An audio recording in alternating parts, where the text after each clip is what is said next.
Le comble du bonheur, Dahmer. Complètement. Toute une vie, rétorquait Romy Schneider, comme le rapporte le documentaire de France 3, Romy, femme libre, diffusé ce vendredi 20 mai. Si elle a aimé, elle a souvent été mal aimée.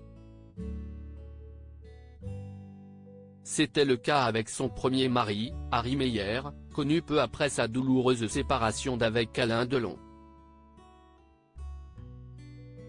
C'est au printemps 1965, à Berlin, que leurs chemins s'est croisés.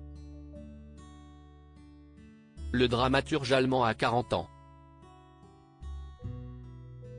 14 de plus que Romy Schneider.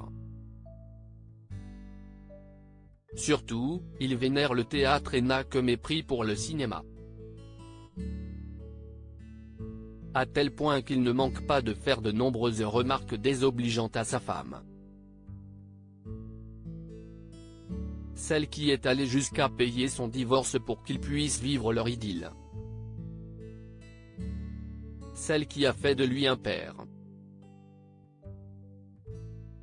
Lors de leur mariage, Romy Schneider était en effet enceinte de 5 mois. Leur petit David a pointé le bout de son nez, le 3 décembre 1966. Mais très vite leur couple bat de l'aile. Le mépris misogyne de Harry est devenu insupportable, raconte le documentaire.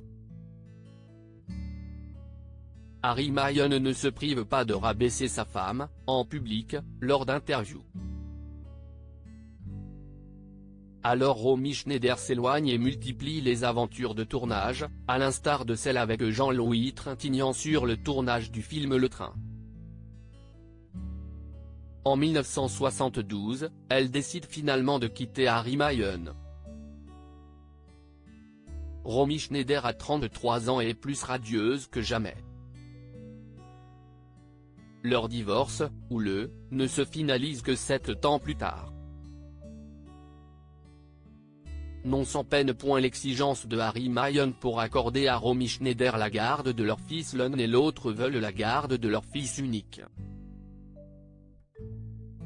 Harry Mayen ne la lui accorde qu'à une condition, récupérer la moitié de la fortune de la star en échange.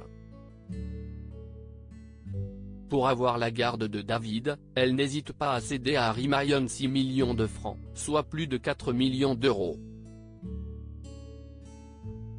Du jamais vu pour l'époque, explique le documentaire. Et de surenchérir, nous sommes au milieu des années 1970 et une fois de plus, elle inverse les rôles en étant celle qui paie.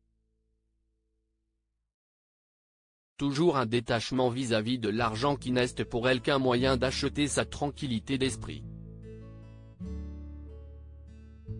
En réalité, j'étais simplement en avance sur mon temps, analyse Romy Schneider, avant d'assurer, à une époque où il n'était nulle part question de libération de la femme, j'ai entrepris ma propre libération.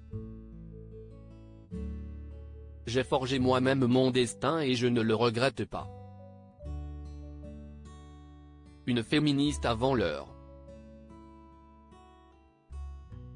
Loading Widget.